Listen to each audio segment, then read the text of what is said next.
Bienvenidos a Curiosidad Relativa. Nos dedicamos a encontrar datos fascinantes. Si te gusta descubrir cosas nuevas, este es tu canal. ¿Sabías que las experiencias traumáticas pueden dejar huellas en nuestro ADN que se transmiten a las siguientes generaciones? Este fenómeno, conocido como epigenética, implica modificaciones químicas en el ADN que no alteran la secuencia genética, pero sí afectan la forma en que los genes se expresan. Un estudio reciente analizó a 48 familias sirias refugiadas en Jordania, incluyendo mujeres embarazadas durante la masacre de Hama en 1982, otras expuestas al conflicto armado iniciado en 2011 y una cohorte de control de familias que emigraron antes de los conflictos. Los investigadores encontraron que ciertas marcas epigenéticas asociadas al trauma persisten a través del tiempo, incluso en descendientes que no vivieron directamente los eventos traumáticos. Para entender mejor cómo funciona la epigenética, imagina que nuestro ADN es como un libro de recetas. Las marcas epigenéticas serían notas adhesivas que indican cuáles recetas, genes, deben usarse y cuáles no. Estas notas pueden añadirse o quitarse según nuestras experiencias, como la exposición al estrés o a la violencia. Lo sorprendente es que, al igual que podríamos heredar un libro de recetas con notas de nuestros antepasados, también podemos heredar estas marcas epigenéticas. Este estudio es pionero al demostrar que el trauma puede dejar marcas epigenéticas que se transmiten a las siguientes generaciones. Los investigadores analizaron 850.000 sitios de metilación en el ADN de mujeres sirias, sus hijas e incluso sus nietas. Los resultados muestran que ciertas marcas epigenéticas asociadas al trauma persisten a través del tiempo, incluso en descendientes que no vivieron directamente los eventos traumáticos. Estos hallazgos sugieren que el entorno y las experiencias de nuestros antepasados pueden influir en nuestra salud y bienestar actuales. Por ejemplo, si una abuela experimentó un trauma significativo, sus nietos podrían tener una predisposición a ciertas condiciones de salud debido a las marcas epigenéticas heredadas. Este conocimiento abre nuevas vías para comprender cómo las experiencias de vida afectan no solo a quienes las viven, sino también a sus descendientes. La epigenética también ha sido vinculada a otras condiciones de salud. Por ejemplo, se ha observado que el estrés y las experiencias traumáticas pueden inducir cambios epigenéticos que afectan el sistema inmunológico, lo que podría aumentar la susceptibilidad a enfermedades en las generaciones siguientes. Este campo de estudio es relativamente nuevo, y aún queda mucho por descubrir sobre cómo las experiencias de vida de una generación pueden afectar a las siguientes. Sin embargo, estos hallazgos resaltan la importancia de considerar no solo la genética, sino también la epigenética, al abordar cuestiones de salud pública y bienestar intergeneracional. Entonces, ¿crees que las experiencias de tus antepasados podrían estar influyendo en tu vida actual de maneras que aún no comprendemos completamente? ¿Sabías que casi 2 siglos después de su muerte, Ludwig van Beethoven sigue revelando secretos sobre su vida gracias a la ciencia moderna? En 2023, un equipo de investigadores logró secuenciar su ADN a partir de 5 mechones de cabello auténticos, cumpliendo así el deseo que el compositor expresó en 1802 de que sus enfermedades fueran estudiadas tras su fallecimiento. Este análisis genético desveló que Beethoven tenía una predisposición hereditaria a enfermedades hepáticas. Además, se detectaron rastros del virus de la hepatitis B en su ADN, lo que sugiere que pudo haber sufrido una infección en los últimos meses de su vida. Estos factores, combinados con su conocido consumo de alcohol, podrían haber sido determinantes en su deterioro de salud y posterior muerte en 1827. Sin embargo, el estudio no logró identificar una causa genética para su progresiva pérdida de audición ni para sus problemas gastrointestinales crónicos. Se descartaron condiciones como la celiaquía y la intolerancia a la lactosa, dejando estos aspectos de su salud como un enigma aún por resolver. Un hallazgo inesperado fue la discrepancia en su línea paterna.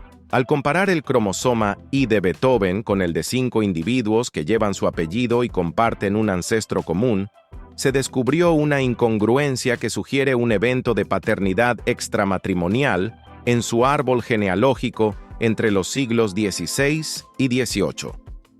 Este descubrimiento añade una nueva dimensión a la historia familiar del compositor. Además, se reveló que uno de los mechones de cabello, previamente atribuido a Beethoven y utilizado en estudios anteriores que sugerían envenenamiento por plomo, en realidad pertenecía a una mujer. Este error subraya la importancia de la validación científica en investigaciones históricas y cómo la genética puede corregir interpretaciones pasadas. Estos descubrimientos nos muestran que, al igual que una sinfonía compleja, la vida de Beethoven estuvo llena de matices y misterios que la ciencia aún está desentrañando. Así como una melodía puede tener variaciones inesperadas, la historia genética del compositor nos sorprende con revelaciones que invitan a reflexionar sobre cómo el legado de una persona puede seguir evolucionando mucho después de su muerte. Si pudiéramos analizar el ADN de otras figuras históricas, ¿qué secretos ocultos podríamos descubrir sobre sus vidas? ¿Sabías que en Georgetown, Texas, se ha construido una comunidad entera de 100 casas utilizando impresoras 3D?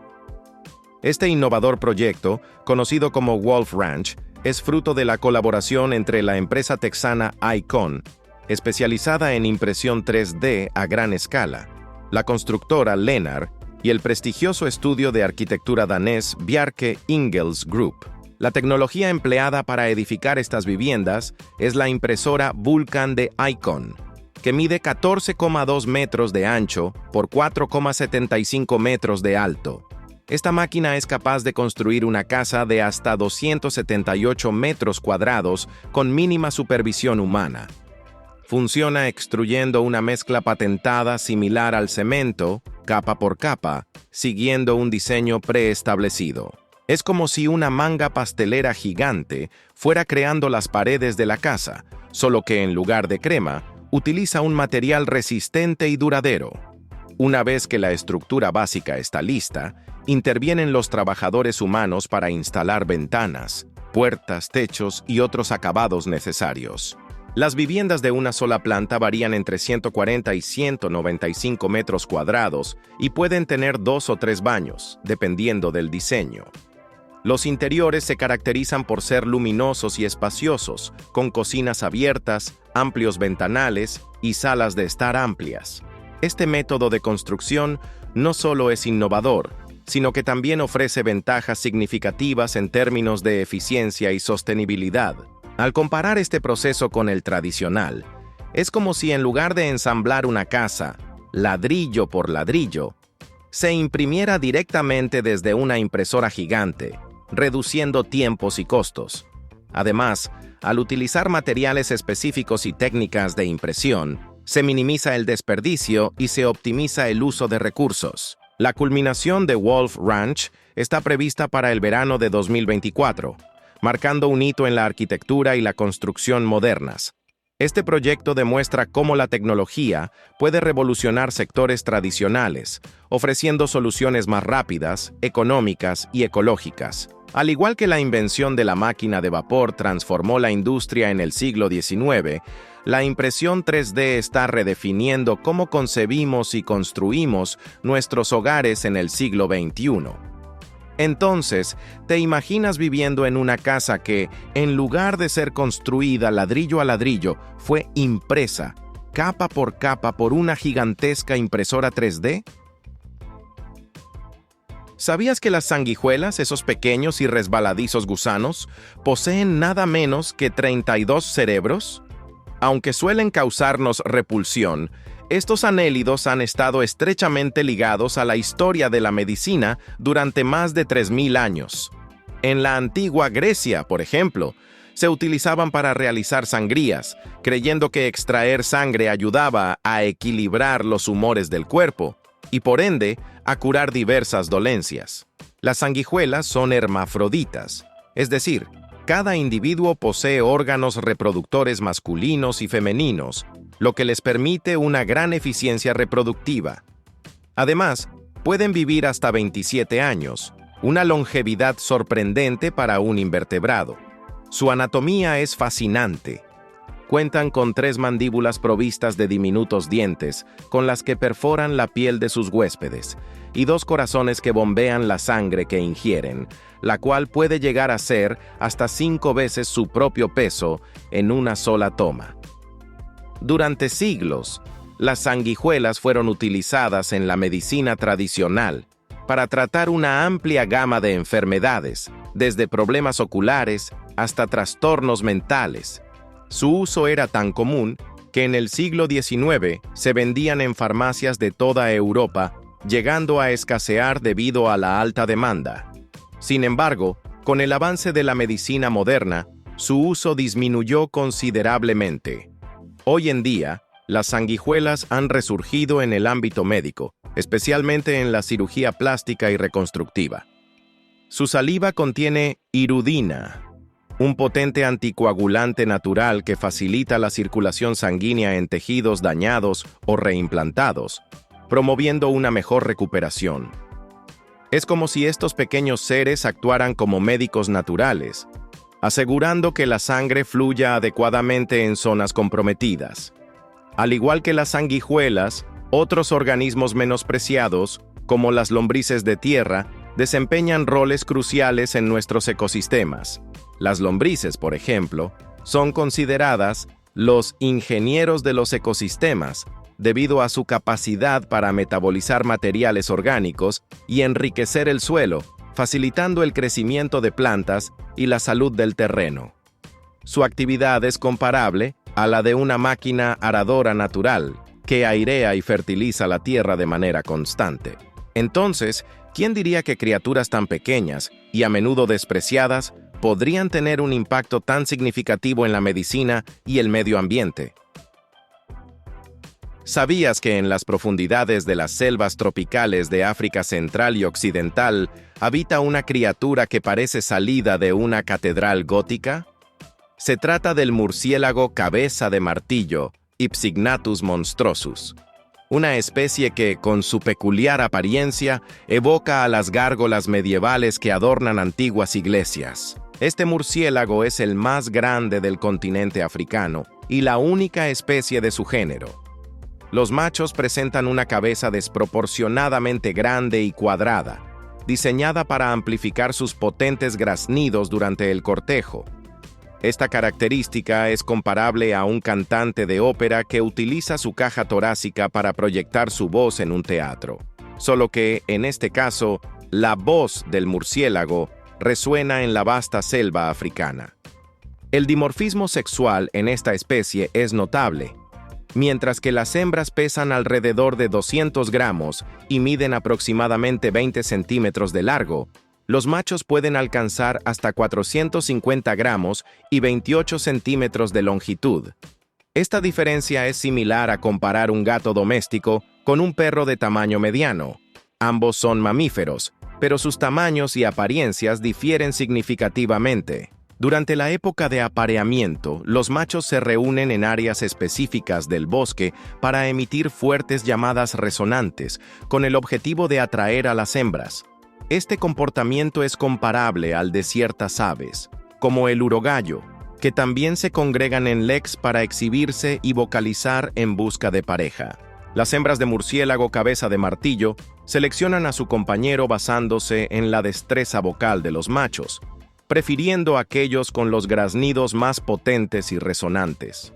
La laringe de los machos ocupa aproximadamente la mitad de su cavidad corporal, una adaptación que les permite producir estos sonidos distintivos. Es como si un ser humano tuviera una caja de voz que llenara gran parte de su torso, permitiéndole emitir sonidos de una potencia y profundidad extraordinarias. A pesar de su apariencia intimidante, el murciélago cabeza de martillo desempeña un papel crucial en su ecosistema. Al igual que las abejas polinizan flores y contribuyen a la reproducción de las plantas, estos murciélagos ayudan en la dispersión de semillas y en el control de poblaciones de insectos, manteniendo el equilibrio en su hábitat natural. La comparación de su apariencia con las gárgolas medievales no es casualidad. Estas figuras, esculpidas en piedra y colocadas en las cornisas de las catedrales, tenían la función de desviar el agua de lluvia y, según algunas interpretaciones, ahuyentar a los malos espíritus. Del mismo modo, la peculiar fisonomía del murciélago cabeza de martillo podría haber inspirado leyendas y mitos en las culturas africanas locales, alimentando historias sobre criaturas nocturnas y seres sobrenaturales. Además de su contribución ecológica, el murciélago cabeza de martillo es un ejemplo fascinante de cómo la evolución moldea a las especies para adaptarse a sus necesidades reproductivas y de supervivencia. Su singularidad nos recuerda la diversidad y complejidad de la vida en nuestro planeta, y cómo, a menudo, la realidad supera a la ficción en cuanto a criaturas sorprendentes se refiere. Entonces, la próxima vez que pienses en gárgolas o criaturas míticas, recuerda que en las selvas de África existe un ser que personifica esas leyendas en carne y hueso. ¿No es asombroso cómo la naturaleza puede imitar al arte y viceversa? ¿Y tú? ¿Qué otras criaturas reales conoces que hayan inspirado mitos y leyendas en diferentes culturas? ¿Sabías que la atmósfera terrestre actúa como un escudo protector que mantiene nuestro planeta a una temperatura adecuada para la vida? Si la Tierra careciera de atmósfera, su temperatura promedio sería de aproximadamente menos 18 grados Celsius, en lugar de los actuales 13,9 grados Celsius. La atmósfera está compuesta principalmente por nitrógeno, 78%, y oxígeno, 21%. Con pequeñas cantidades de otros gases como argón y dióxido de carbono. Estos componentes, especialmente los gases de efecto invernadero, como el CO2 y el metano, atrapan el calor del Sol, evitando que se disipe al espacio y manteniendo una temperatura estable en la superficie terrestre. Sin esta capa gaseosa, la Tierra sería similar a la Luna, que, al carecer de atmósfera, experimenta temperaturas extremas que oscilan entre 127 grados Celsius durante el día y menos 173 grados Celsius en la noche.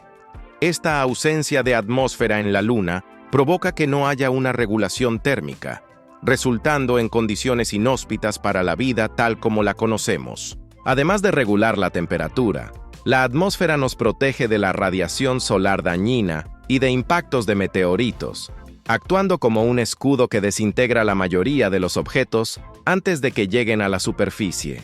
Sin ella, estaríamos expuestos a niveles letales de radiación ultravioleta y a un bombardeo constante de meteoritos.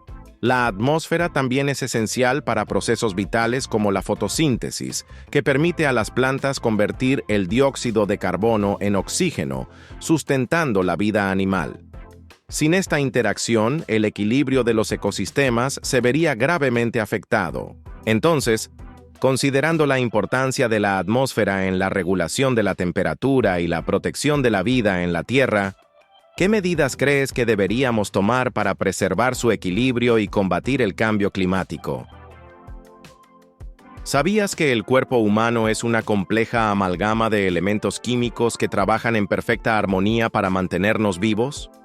Aproximadamente el 98% de nuestra masa corporal se compone de carbono, hidrógeno, oxígeno y nitrógeno.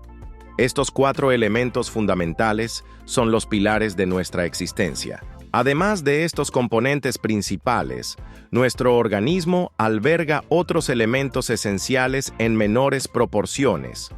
Por ejemplo, el hierro es vital para el transporte de oxígeno en la sangre, mientras que el calcio es fundamental para la formación y mantenimiento de huesos y dientes fuertes. El potasio y el sodio desempeñan roles cruciales en la transmisión de impulsos nerviosos y en la contracción muscular. Aunque presentes en cantidades diminutas, elementos como el vanadio, el litio y el cobalto son indispensables para diversas funciones biológicas. Por ejemplo, el cobalto es un componente central de la vitamina B12, esencial para la formación de glóbulos rojos y el mantenimiento del sistema nervioso. El corazón, Ese órgano incansable que late en nuestro pecho es un ejemplo fascinante de la eficiencia de estos elementos trabajando en conjunto. Este músculo, de aproximadamente el tamaño de un puño cerrado y con un peso que oscila entre 200 y 425 gramos, late alrededor de 100.000 veces al día, bombeando cerca de 8.000 litros de sangre a través de nuestro cuerpo. Esta labor titánica es comparable a la de una bomba hidráulica de alta eficiencia que trabaja sin descanso para mantener en funcionamiento un complejo sistema de tuberías y válvulas. La capacidad del corazón para seguir latiendo incluso fuera del cuerpo durante un tiempo limitado es un testimonio de su autonomía y resistencia. Esta característica es fundamental en procedimientos médicos como los trasplantes cardíacos, donde el órgano debe mantenerse viable antes de ser implantado en el receptor. Es asombroso pensar que, al igual que un motor que puede seguir funcionando fuera del chasis del automóvil, nuestro corazón posee una autonomía que le permite continuar latiendo temporalmente fuera del cuerpo. La información necesaria para construir y mantener nuestro cuerpo está codificada en el genoma, que contiene aproximadamente 30.000 genes. Este conjunto de instrucciones es comparable a un manual de construcción extremadamente detallado que guía el desarrollo y funcionamiento de cada célula, tejido y órgano. Sorprendentemente, aunque nuestro genoma contiene una cantidad finita de información, la complejidad y diversidad de estructuras y funciones que emergen de él son prácticamente ilimitadas, lo que refleja la eficiencia y sofisticación de los procesos biológicos. Entonces, considerando la intrincada composición química de nuestro cuerpo y la precisión con la que cada elemento contribuye a nuestra salud y bienestar, ¿no es fascinante pensar en cómo pequeñas variaciones en estos componentes pueden tener impactos significativos en nuestra fisiología y cómo podemos influir en ellos a través de nuestra dieta y estilo de vida? ¿Sabías que la extinción de los dinosaurios hace 66 millones de años podría ser la razón por la que hoy disfrutamos de una copa de vino? Un estudio publicado en Nature Plants revela que la desaparición de estos gigantes prehistóricos allanó el camino para la proliferación de las uvas en el hemisferio occidental. Investigadores descubrieron fósiles de semillas de uva que datan de entre 60 y 19 millones de años en los Andes colombianos. Estos hallazgos sugieren que, tras el impacto del asteroide Chicxulub, que provocó la extinción masiva del Cretácico-Paleógeno, los ecosistemas forestales experimentaron cambios significativos. Sin los dinosaurios que antes masticaban y derribaban árboles, los bosques se volvieron más densos y frondosos, creando un entorno ideal para que las plantas trepadoras, como las vides, prosperaran. Este cambio en la estructura de los bosques permitió que las vides se expandieran y diversificaran, aprovechando el dosel arbóreo para trepar y extenderse. Además, la proliferación de pequeños mamíferos y aves tras la extinción de los dinosaurios facilitó la dispersión de las semillas de uva a través de sus excrementos, similar a cómo, hoy en día, algunas aves esparcen semillas de frutas que consumen. Para poner esto en perspectiva, imagina que la desaparición de los dinosaurios fue como retirar a los actores principales de una obra de teatro, permitiendo que los actores secundarios tomaran el protagonismo y cambiaran la trama por completo. De manera análoga, la ausencia de dinosaurios permitió que otras especies vegetales y animales ocuparan nuevos nichos ecológicos, lo que eventualmente condujo al desarrollo de las uvas que hoy conocemos. Este fascinante vínculo entre la extinción de los dinosaurios y la existencia del vino nos invita a reflexionar sobre cómo eventos catastróficos pueden dar lugar a nuevas oportunidades evolutivas. Así, la próxima vez que disfrutes de una copa de vino, recuerda que, en parte, se lo debemos a aquel asteroide que cambió el curso de la historia. ¿Quién hubiera pensado que una tragedia prehistórica podría culminar en una tradición tan apreciada en nuestra cultura? ¿Sabías que el pequeño y aparentemente insignificante Hyrax, un mamífero que podría confundirse con un conejillo de Indias, es en realidad uno de los parientes vivos más cercanos de los majestuosos elefantes? Los hyraxes, también conocidos como damanes, son mamíferos herbívoros originarios de África y el Medio Oriente. A primera vista, su apariencia robusta y su tamaño, que oscila entre 30 y 70 centímetros de longitud y un peso de 2 a 5 kilogramos, los asemeja más a roedores o conejos que a elefantes. Sin embargo, las apariencias engañan. Anatómicamente, los hyraxes presentan características que delatan su parentesco con los elefantes. Por ejemplo, poseen incisivos superiores que crecen continuamente y que, aunque más pequeños, son funcionalmente similares a los colmillos de los elefantes. Además, la estructura de sus huesos craneales y ciertos aspectos de su sistema reproductivo muestran similitudes sorprendentes con las de los paquidermos. En cuanto a su comportamiento, los hyraxes son animales sociales que viven en colonias de hasta 50 individuos. Estas comunidades suelen estar lideradas por un macho dominante que vigila y protege al grupo. Una de sus actividades favoritas es tomar el sol durante horas, una estrategia para regular su temperatura corporal debido a su limitada capacidad para mantener el calor. Su dieta es variada e incluye hojas, brotes, frutos y algunas bayas, aunque ocasionalmente también pueden consumir corteza de árbol. Para digerir la celulosa de las plantas que consumen, cuentan con un estómago de 3 cámaras que alberga bacterias especializadas en la descomposición de material vegetal fibroso. A pesar de su tamaño, los hyraxes son sorprendentemente ágiles. Sus patas están adaptadas para trepar, con almohadillas húmedas y gomosas que actúan como ventosas, permitiéndoles adherirse a superficies rocosas y moverse con destreza en terrenos escarpados. En términos evolutivos, los hyraxes, elefantes y sirenios, como los manatíes, comparten un ancestro común que vivió hace millones de años. Con el tiempo, estos linajes divergieron, adaptándose a diferentes nichos ecológicos y dando lugar a la diversidad que observamos hoy. La próxima vez que veas la imagen de un hyrax, ese pequeño mamífero de aspecto inofensivo, recuerda su conexión con los gigantes de la sabana africana. ¿No es fascinante cómo la evolución puede tejer tales vínculos inesperados entre criaturas tan dispares? ¿Sabías que Australia perdió una guerra contra aves? No. No fue una invasión alienígena ni una película de ciencia ficción. Fue la infame Guerra de los Emus de 1932, en la que el ejército australiano luchó y fracasó contra una horda de emus decididos a destruir cultivos en la región occidental del país. Todo comenzó después de la Primera Guerra Mundial, cuando el gobierno australiano ofreció tierras a los soldados retirados para que se convirtieran en agricultores.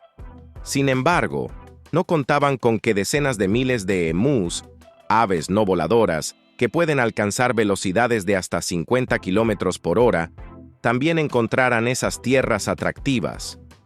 Para los emus, los campos de trigo eran como un buffet libre en un casino de Las Vegas, interminables y completamente gratis. Los agricultores, desesperados, pidieron ayuda al gobierno, y este decidió tomar medidas drásticas: enviar al ejército con ametralladoras para acabar con las aves. Así, en noviembre de 1932, el comandante Meredith y sus tropas armadas con 2 ametralladoras Lewis llegaron listos para la masacre. Parecía un enfrentamiento desigual, como si un tanque de guerra intentara detener una estampida de conejos. Pero los emus demostraron ser enemigos formidables. En el primer intento, cuando los soldados abrieron fuego contra un grupo de más de 1000 aves, los emus simplemente corrieron en todas direcciones, haciendo que la mayoría de las balas fallaran. Era como intentar cazar mosquitos con una escopeta. En otro intento, los soldados montaron una ametralladora en la parte trasera de un camión para perseguir a las aves. Pero los caminos eran irregulares. El vehículo rebotaba violentamente y el artillero no podía apuntar bien. Al final, ni un solo emú cayó en esa emboscada. Después de varios días y más de 2.500 balas disparadas, el ejército solo logró matar a unos 200 emus. Mientras tanto, las aves parecían adaptarse a la estrategia humana. Algunas desarrollaban tácticas de distracción, mientras otras saltaban los cercos con una agilidad impresionante. Frustrado, El gobierno finalmente retiró a los soldados y declaró la retirada. La victoria quedó del lado de los emús, que continuaron merodeando los cultivos hasta que el gobierno implementó medidas más efectivas como cercas de alambre. Desde entonces, la guerra de los emús se ha convertido en una de las anécdotas más insólitas de la historia militar. Y dime, ¿quién iba a pensar que un ejército con ametralladoras perdería contra un grupo de aves gigantes y testarudas? ¿Sabías que en las selvas tropicales de Malasia habita una planta tan peculiar que parece salida de una película de ciencia ficción?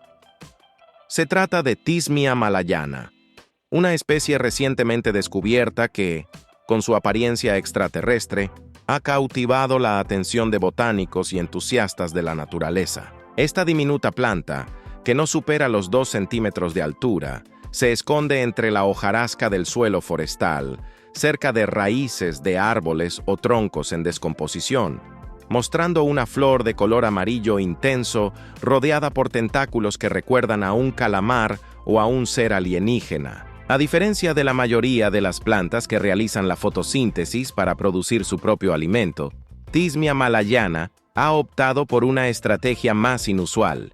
Es una planta micoheterótrofa, lo que significa que obtiene sus nutrientes actuando como parásita de los hongos subterráneos. Estos hongos forman una red micelial que generalmente mantiene una relación simbiótica con las raíces de las plantas, ayudándolas a absorber agua y nutrientes del suelo. Sin embargo, Thismia malayana se infiltra en esta red y roba los recursos sin ofrecer nada a cambio, permitiéndole prosperar en las sombrías y húmedas capas bajas del bosque donde la luz es escasa. Esta adaptación es comparable a un huésped que se alimenta de otro sin contribuir al bienestar del anfitrión. Una estrategia que, aunque poco común en el reino vegetal, permite a Thismia malayana sobrevivir en condiciones donde otras plantas podrían no prosperar. Su capacidad para extraer nutrientes de los hongos la convierte en una especie única dentro de su ecosistema. Sin embargo, a pesar de su ingeniosa adaptación, Thismia malayana enfrenta amenazas significativas. Su distribución es extremadamente limitada, conocida solo en 2 áreas específicas de la península de Malasia: la Reserva Forestal Gunung Angsi, en Negeri Sembilan, y la Reserva de Vida Silvestre Tengku Hasanal, en Pahang. Además, su proximidad a senderos turísticos aumenta el riesgo de que sea pisoteada accidentalmente, lo que ha llevado a los expertos a clasificarla como una especie vulnerable según la lista roja de la UICN. La existencia de Thismia malayana destaca la compleja interconexión de los ecosistemas y la sorprendente diversidad de estrategias de supervivencia que las plantas han desarrollado. Aunque su tamaño es minúsculo y su presencia efímera, su descubrimiento subraya la importancia de conservar incluso los rincones más oscuros y menos accesibles de nuestros bosques. ¿Qué otros secretos ocultos en la maleza podrían estar esperando a ser descubiertos, revelando adaptaciones y formas de vida que desafían nuestra comprensión actual? ¿Sabías que el uso de palabrotas, lejos de ser simplemente una muestra de maleducación, tiene raíces profundas en nuestra biología y psicología? Estas expresiones, consideradas tabú en muchos contextos, cumplen funciones que van más allá de la mera transgresión social. Desde una perspectiva evolutiva, el lenguaje grosero puede haber servido como una herramienta para fortalecer los lazos sociales. En entornos primarios, compartir expresiones fuertes podría haber generado un sentido de camaradería y cohesión grupal. De hecho, en la actualidad, el uso compartido de palabrotas entre amigos o colegas puede crear un ambiente de confianza y complicidad. Además, las palabrotas tienen un impacto fisiológico notable. Investigaciones han demostrado que pronunciar una mala palabra en momentos de dolor físico puede aumentar el umbral de tolerancia al dolor. Por ejemplo, un estudio de 2009 mostró que las personas que maldecían mientras sumergían sus manos en agua helada podían soportar el dolor durante más tiempo que aquellas que no lo hacían. El lenguaje soez también actúa como un válvula de escape emocional. Expresar frustración o enojo mediante palabrotas puede aliviar el estrés y la tensión acumulada. Es comparable a golpear una almohada o gritar en un lugar solitario. Ambas acciones buscan liberar emociones intensas de manera inmediata. Contrario a la creencia popular, el uso de palabrotas no está necesariamente vinculado a una falta de inteligencia o educación. De hecho, algunas investigaciones sugieren que las personas que emplean lenguaje grosero con frecuencia pueden poseer un vocabulario más amplio y una mayor capacidad para expresar sus emociones de manera efectiva. Culturalmente, las palabrotas reflejan las normas y valores de una sociedad. Lo que es considerado ofensivo en una cultura puede ser inofensivo en otra. Por ejemplo, en algunos países, ciertas palabras son utilizadas en contextos informales sin connotaciones negativas, mientras que en otros son estrictamente evitadas. En resumen, el lenguaje grosero es una faceta compleja del habla humana que abarca aspectos fisiológicos, psicológicos y sociales. Más allá de su capacidad para ofender, las palabrotas desempeñan roles funcionales en nuestra comunicación diaria.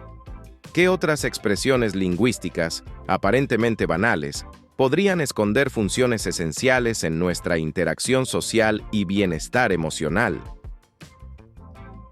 ¿Sabías que el síndrome de Down no es exclusivo de ninguna raza o etnia? De hecho, esta condición genética afecta a todas las personas sin importar su origen racial, cultural o geográfico. Aunque algunos estudios han mostrado variaciones en la prevalencia del síndrome de Down según la etnia, no hay una raza específica en la que este síndrome sea exclusivo. En lugar de eso, el síndrome de Down se presenta debido a un error en la división celular, lo que lleva a una copia extra del cromosoma 21. Esta alteración genética es universal, afectando a personas en todos los rincones del mundo, sin importar su raza o antecedentes culturales. En algunos países, como Estados Unidos, se ha observado que la prevalencia del síndrome de Down puede ser un poco más alta entre ciertos grupos étnicos. Por ejemplo, algunas estadísticas sugieren que los niños nacidos en familias de raza blanca pueden tener una mayor tasa de nacimiento con síndrome de Down en comparación con los de raza negra o hispana. Sin embargo, esto no significa que el síndrome de Down sea exclusivo de esa raza, sino que la prevalencia varía dependiendo de factores como la edad materna, el acceso a la atención prenatal y otros factores sociales y económicos. Tomemos como ejemplo a países como Japón y China, donde el síndrome de Down no es más prevalente entre una raza específica. En Asia, los estudios han mostrado que la prevalencia del síndrome de Down sigue patrones similares a los de Europa o América, sin diferencias significativas entre las razas. A pesar de las diferencias culturales, el factor genético que causa el síndrome de Down es el mismo, lo que significa que todos los grupos de población pueden verse afectados. En un nivel más biológico, el síndrome de Down ocurre cuando hay una trisomía 21, lo que significa que una persona tiene 3 copias del cromosoma 21 en lugar de 2. Este error genético puede ocurrir en cualquier grupo étnico y en cualquier familia, sin importar su origen. Si observamos a grupos como los indígenas de América, los europeos o los africanos, la prevalencia del síndrome de Down es una consecuencia de la biología humana, no de la raza. Si comparamos con otras condiciones genéticas, como la fibrosis quística, que tiene una mayor prevalencia entre las personas de origen europeo, o la anemia de células falciformes, más común entre personas de ascendencia africana, el síndrome de Down destaca porque no está asociado a un grupo racial particular. Esto subraya el hecho de que muchas de las condiciones genéticas que afectan a la humanidad no discriminan por etnias, sino que dependen de factores biológicos que son universales. Una de las razones por las cuales algunas personas creen erróneamente que el síndrome de Down es exclusivo de una raza específica es la tendencia a generalizar estadísticas. Por ejemplo, si un estudio muestra que un grupo de personas en particular tiene una tasa más alta de síndrome de Down, puede ser interpretado como una señal de que solo esa etnia está afectada. Sin embargo, esto ignora el hecho de que el síndrome de Down es una condición universal que puede afectar a cualquier persona. Entonces, ¿qué nos enseña todo esto sobre la relación entre genética y etnia?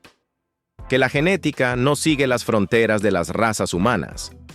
Las variaciones en la prevalencia del síndrome de Down entre diferentes grupos étnicos son más una consecuencia de factores sociales, económicos y culturales que de una predisposición genética exclusiva de una raza. La próxima vez que escuches sobre la prevalencia del síndrome de Down en diferentes comunidades, recuerda que todas las personas, sin importar su origen, tienen las mismas posibilidades de ser afectadas por esta condición genética. ¿No es fascinante cómo las mismas leyes biológicas afectan a todos por igual, sin hacer distinción de raza? ¿Sabías que existen miedos tan inusuales que parecen sacados de una película de ciencia ficción? Por ejemplo, la tripofobia, que es el miedo irracional a los agujeros agrupados en patrones. Aunque no está oficialmente reconocida como un trastorno mental, muchas personas experimentan ansiedad, asco o incluso ataques de pánico al ver superficies con hoyos o burbujas. Se cree que este temor podría tener raíces evolutivas, asociándose con la posibilidad de encontrar nidos de insectos venenosos o enfermedades contagiosas en tales patrones. Por otro lado, la mageirocofobia es el miedo a cocinar. Las personas que la padecen sienten ansiedad al preparar alimentos, temiendo que la comida no sea comestible o que cause enfermedades. Este temor puede llevarlas a depender de alimentos procesados o de comida rápida, evitando la cocina casera. Otro ejemplo es la anuptafobia, el miedo al celibato. Quienes sufren de esta fobia temen permanecer solteros y pueden desarrollar conductas de dependencia emocional o celos excesivos en sus relaciones, buscando constantemente pareja por miedo a la soledad. La uranofobia es el miedo al cielo, no en el sentido de las alturas, sino al concepto del cielo como el paraíso religioso. Las personas con esta fobia temen la muerte y el tránsito al más allá, sintiendo que no son merecedores de un lugar en el cielo. La eisoptrofobia es el miedo a los espejos. Quienes la padecen evitan reflejarse, temiendo ver algo aterrador o incluso supersticiosamente asociando los espejos con malas energías o presencias. La globofobia es el miedo a los globos. Aunque puede parecer trivial, este temor provoca ansiedad al ver, tocar o incluso oler globos, y puede estar relacionado con el miedo al sonido fuerte que producen al estallar. La xantofobia es el miedo al color amarillo. Las personas con esta fobia sienten ansiedad o incomodidad al ver este color, posiblemente debido a asociaciones negativas o experiencias traumáticas relacionadas. La araquibutirofobia es el miedo a que la mantequilla de cacahuete se quede pegada al paladar. Aunque es una situación común, para quienes la sufren es una fuente de ansiedad, temiendo asfixiarse o no poder despegar el alimento del techo de la boca. La omfalofobia es el miedo a los ombligos. Las personas afectadas evitan ver o tocar ombligos, ya sean propios o ajenos, y este temor puede interferir con actividades cotidianas como ducharse o vestirse. Finalmente, la atasagorafobia es el miedo a olvidar algo o a ser olvidado. Quienes la padecen temen perder recuerdos importantes o ser ignorados por los demás, lo que puede generar ansiedad constante sobre su relevancia social y personal. ¿No es fascinante cómo la mente humana puede desarrollar temores tan específicos y variados? ¿Qué crees que origina estos miedos tan particulares? Imagina que estamos en la antigua Mesopotamia, hace más de 4000 años, donde los babilonios, una civilización brillante y curiosa, buscaban maneras eficientes de medir y entender el mundo que los rodeaba. En lugar de utilizar calculadoras o aplicaciones modernas, tenían a su disposición una herramienta siempre presente: sus propias manos. Observa tus manos por un momento. Cada dedo, excepto el pulgar, está dividido en 3 secciones llamadas falanges. Los babilonios idearon un ingenioso método de conteo utilizando estas divisiones. Con el pulgar de una mano, señalaban cada una de las 3 falanges de los otros 4 dedos, permitiéndoles contar hasta 12 en una sola mano. Este sistema no solo era práctico, sino que también estableció al número 12 como una base fundamental en su cultura y matemáticas. Pero, ¿cómo llegamos al 60? Aquí es donde entra en juego la otra mano. Cada vez que completaban una cuenta de 12 con una mano, levantaban un dedo de la otra mano. Al tener 5 dedos en la mano libre, podían contar 5 grupos de 12, totalizando 60. Este método de conteo, basado en las falanges de los dedos, es la raíz de lo que conocemos como el sistema sexagesimal, una estructura numérica centrada en el número 60. Este sistema resultó ser extremadamente útil. Por ejemplo, el número 60 es altamente divisible. Puede dividirse exactamente por 2, 3, 4, 5 y 6, facilitando cálculos y fracciones en diversas aplicaciones prácticas. Esta versatilidad hizo que el sistema sexagesimal fuera ideal para medir el tiempo y los ángulos. Los babilonios aplicaron este sistema a la medición del tiempo. Dividieron el día en 24 horas, probablemente influenciados por observaciones astronómicas y la necesidad de organizar sus actividades diarias.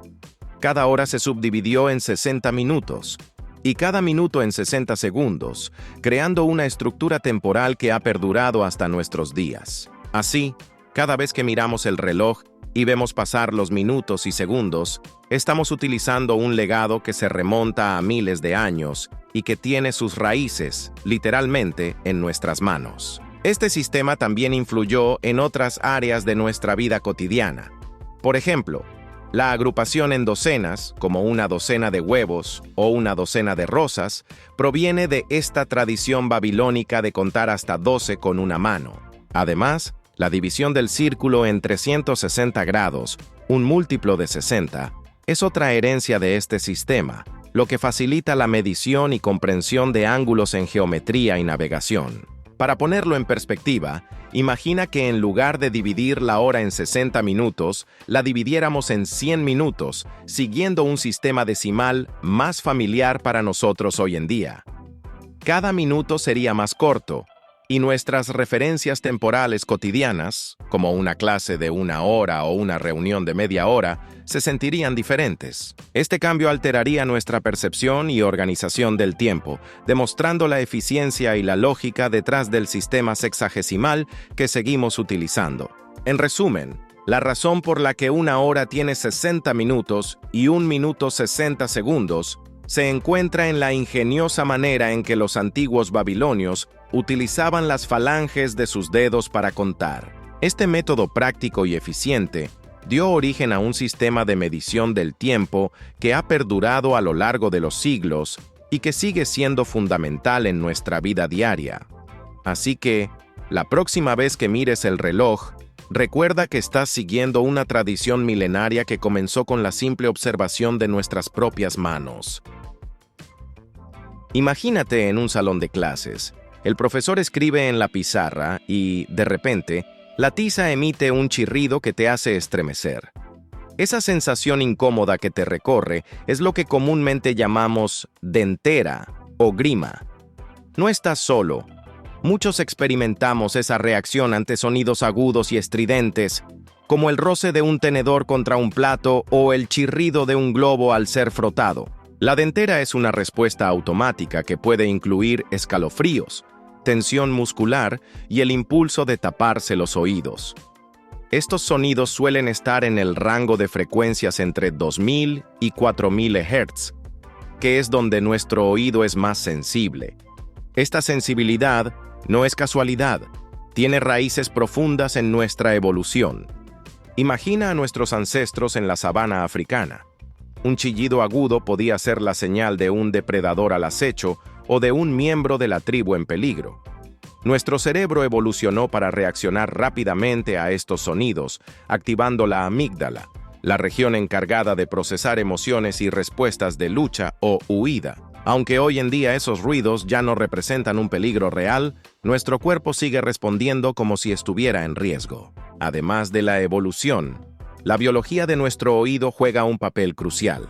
La estructura del canal auditivo humano amplifica los sonidos en el rango de 2000 a 4000 Hz, haciéndolos más intensos y molestos. Esto explica por qué ciertas personas son más sensibles a la dentera. Pequeñas diferencias anatómicas pueden influir en cómo percibimos esos sonidos. Nuestra cultura y experiencias también moldean nuestra reacción a estos sonidos. Por ejemplo, si en la infancia asociamos el chirrido de la tiza con momentos de tensión en clase, es probable que de adultos ese sonido nos resulte más desagradable. Ver a otros reaccionar negativamente ante ciertos ruidos refuerza nuestra percepción de que son molestos. Para ilustrarlo, piensa en el sonido de uñas arañando una pizarra. Aunque solo lo imagines, es probable que sientas un escalofrío. Esto demuestra cómo nuestro cerebro anticipa la incomodidad basándose en experiencias previas y en la información sensorial que recibe. En resumen, la dentera es una respuesta compleja que combina evolución, biología y cultura. Nuestro cerebro y oído están diseñados para detectar y reaccionar a ciertos sonidos que, en algún momento de nuestra historia, pudieron significar peligro. Aunque hoy esos sonidos sean inofensivos, seguimos experimentando esa sensación incómoda que nos conecta con nuestros ancestros y su instinto de supervivencia. Imagina que estás buscando el regalo perfecto para un amigo curioso. Lo que quizás no sepas es que muchos de esos gadgets modernos tienen raíces profundas en la historia de la ciencia.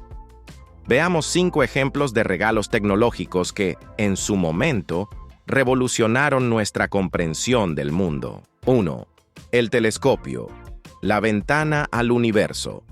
Hoy, regalar un telescopio es invitar a alguien a explorar las estrellas desde su patio trasero, pero en el siglo XVII, este instrumento fue una auténtica revolución. Galileo Galilei, perfeccionando el diseño de Hans Lippershey, apuntó su telescopio al cielo y descubrió que la Luna tenía montañas. Júpiter contaba con lunas propias y Venus mostraba fases como nuestra Luna. Estos hallazgos desafiaron la visión geocéntrica del universo y nos colocaron en el camino hacia la astronomía moderna. Así que, al regalar un telescopio, estás ofreciendo una herramienta que una vez cambió nuestra perspectiva del cosmos. 2. El microscopio, descubriendo lo invisible. Un microscopio puede ser el regalo perfecto para un joven científico en ciernes. En el siglo XVII, Anton van Leeuwenhoek utilizó uno para observar por primera vez microorganismos, revelando un mundo completamente nuevo. Este instrumento permitió el estudio de bacterias, células y tejidos, sentando las bases de la microbiología y la medicina modernas. Regalar un microscopio es abrir la puerta a un universo diminuto que coexiste con nosotros. 3. La lámpara de lava. Física en movimiento.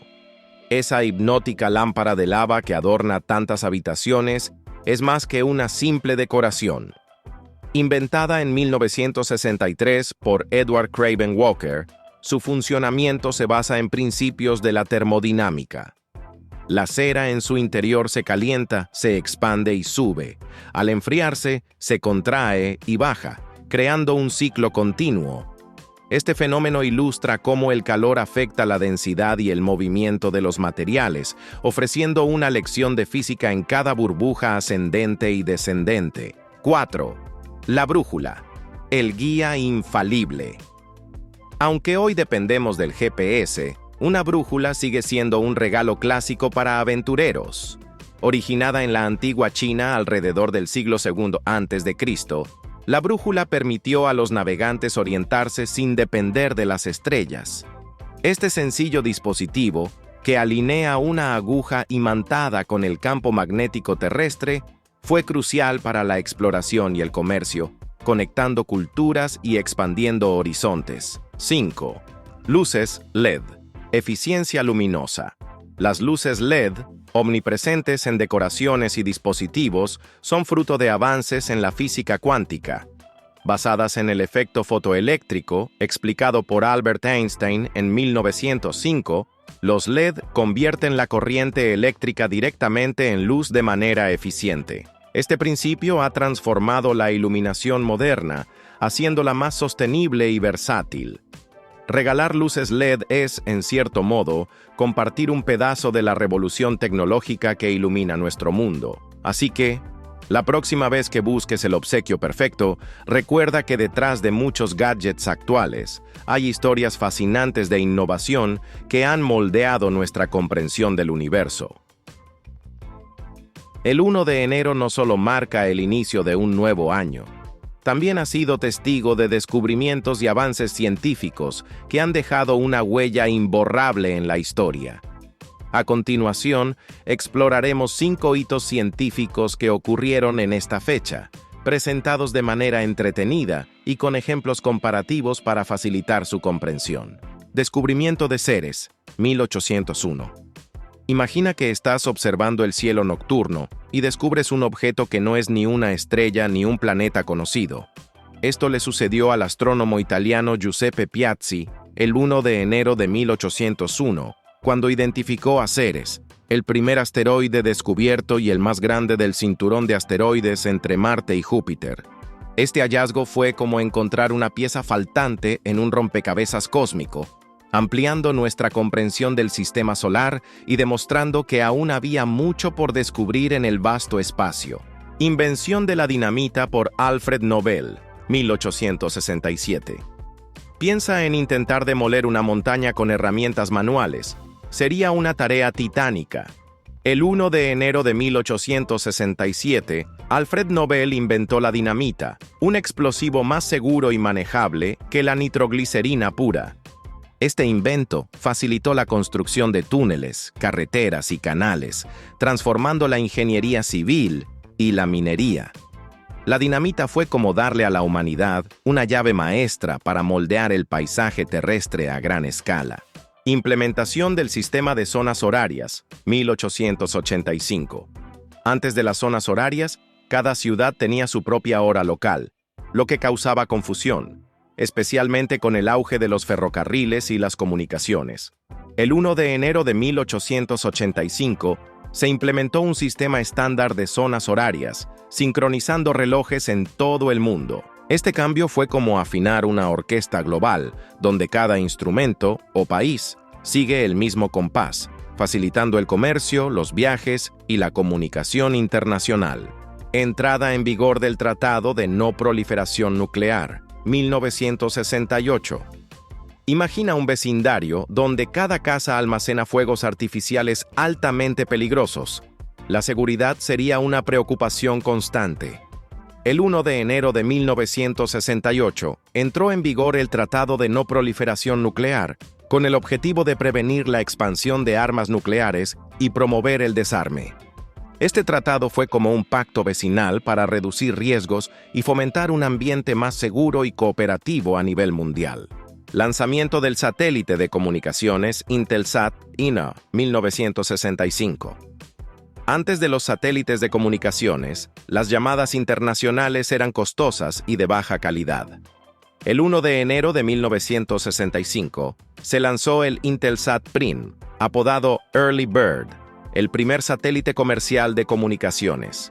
Este satélite permitió transmisiones en vivo de eventos globales y mejoró las comunicaciones internacionales, funcionando como un puente invisible que conectaba continentes y acercaba a las personas, similar a cómo Internet lo hace hoy en día. Estos hitos científicos, ocurridos un 1 de enero, ilustran cómo la curiosidad y la innovación humana han transformado nuestra comprensión y capacidad para interactuar con el mundo que nos rodea.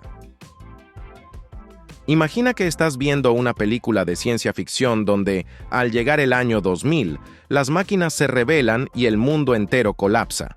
Aunque suene exagerado, a finales de la década de 1990, muchas personas temían que algo similar pudiera ocurrir debido al llamado Efecto 2000 o IDOK. Este temor se basaba en una peculiaridad de los sistemas informáticos de la época.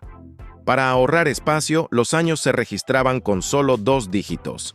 Por ejemplo, 1975 se almacenaba como 75 y 1999 como 99. El problema surgía al llegar al 00, que las máquinas podrían interpretar como 1900 en lugar de 2000. Este aparente detalle técnico tenía el potencial de causar estragos. Imagina que tu banco, al llegar el año 2000, piensa que es 1900 y de repente tus ahorros desaparecen porque, según el sistema, tu cuenta ni siquiera existe.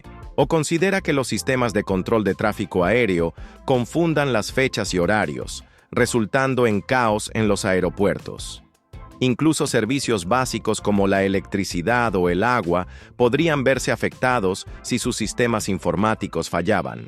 La preocupación era tan grande que se realizaron inversiones multimillonarias para actualizar y revisar sistemas en todo el mundo. Gobiernos y empresas contrataron a expertos para asegurarse de que, al llegar la medianoche del 31 de diciembre de 1999, todo funcionara correctamente. Se llevaron a cabo pruebas exhaustivas, se reemplazaron equipos obsoletos y se implementaron planes de contingencia. Cuando finalmente llegó el año 2000, el mundo contuvo la respiración. Pero, en lugar del caos esperado, la mayoría de los sistemas funcionaron sin problemas significativos. Hubo algunos fallos menores, pero nada que provocara el colapso global que muchos habían anticipado. Algunos argumentan que esto se debió a las medidas preventivas tomadas, mientras que otros creen que el problema fue exagerado desde el principio. El efecto 2000 nos dejó varias lecciones valiosas. Primero, destacó nuestra creciente dependencia de la tecnología y cómo pequeños detalles pueden tener grandes repercusiones. Segundo, mostró la importancia de la planificación y la inversión en prevención. Y finalmente, nos recordó que, aunque el miedo a lo desconocido puede ser poderoso, la colaboración y la preparación pueden mitigar incluso las amenazas más temidas. Hoy, 25 años después, el efecto 2000 es recordado como un ejemplo de cómo la humanidad puede unirse para enfrentar desafíos tecnológicos. Aunque nunca sabremos con certeza qué habría pasado si no se hubieran tomado medidas, es un testimonio de nuestra capacidad para adaptarnos y superar los obstáculos en un mundo cada vez más digital. Imagina que estás en tu cocina, listo para preparar una deliciosa receta que incluye cebolla. Tomas el cuchillo, comienzas a cortar, y de repente, tus ojos empiezan a picar, y las lágrimas brotan sin control. Este fenómeno, tan común como molesto, tiene una explicación científica fascinante que involucra la química y la evolución de las plantas. Las cebollas, al igual que otros miembros de la familia Allium, como el ajo y el puerro, han desarrollado mecanismos de defensa para protegerse de herbívoros y otros depredadores. Cuando una cebolla es dañada, ya sea por un insecto o por nuestro cuchillo, se desencadena una reacción química que produce compuestos irritantes. Este proceso es comparable a una alarma de seguridad que se activa al detectar una intrusión. Al cortar la cebolla, rompemos sus células y liberamos una enzima llamada alinasa. Esta enzima actúa sobre los sulfóxidos de cisteína, compuestos que contienen azufre, transformándolos en ácido sulfénico. El ácido sulfénico es inestable y se reorganiza rápidamente para formar una molécula volátil conocida como óxido de propanotial, también llamado factor lacrimógeno. Este gas se dispersa en el aire y al entrar en contacto con la humedad de nuestros ojos, reacciona formando ácido sulfúrico en pequeñas cantidades. Este ácido irrita las terminaciones nerviosas de la córnea, provocando esa sensación de ardor y el reflejo del lagrimeo para diluir y eliminar el irritante. Para entenderlo mejor, podemos comparar este proceso con el de cortar una cebolla a una situación en la que alguien lanza una bomba de humo en una habitación. El humo se esparce rápidamente, irrita los ojos de las personas presentes y las obliga a lagrimear y buscar aire fresco. De manera similar, el factor lacrimógeno de la cebolla se esparce en el aire y causa irritación ocular. A lo largo de los años, se han propuesto diversos métodos para mitigar este efecto lacrimógeno al cortar cebollas. Algunos sugieren refrigerar la cebolla antes de cortarla, ya que las bajas temperaturas pueden ralentizar la actividad de la enzima alinasa, reduciendo la producción del compuesto irritante. Otros recomiendan cortar la cebolla bajo agua corriente o sumergida en agua, lo que ayuda a disolver y arrastrar los compuestos sulfurados antes de que lleguen a nuestros ojos. También se ha propuesto utilizar gafas protectoras para crear una barrera física entre el gas irritante y nuestros ojos. Además de su papel en nuestra cocina diaria, las cebollas han sido objeto de estudio en la ciencia debido a su particular química y sus efectos en el ser humano. Este pequeño bulbo nos recuerda cómo la naturaleza ha desarrollado estrategias complejas para la supervivencia y cómo esas estrategias pueden tener consecuencias inesperadas en nuestra vida cotidiana. En resumen, las lágrimas que derramamos al cortar cebollas son el resultado de una sofisticada reacción química que la planta utiliza como mecanismo de defensa. Aunque puede ser una molestia momentánea, comprender este proceso nos permite apreciar la complejidad de la naturaleza y quizás encontrar formas más efectivas de evitar el llanto en la cocina. Gracias por ver el video de hoy. Esperamos que te haya gustado, si fue así. No olvides suscribirte y activar la campanita de notificaciones para que YouTube te avise cuando subamos nuevo video.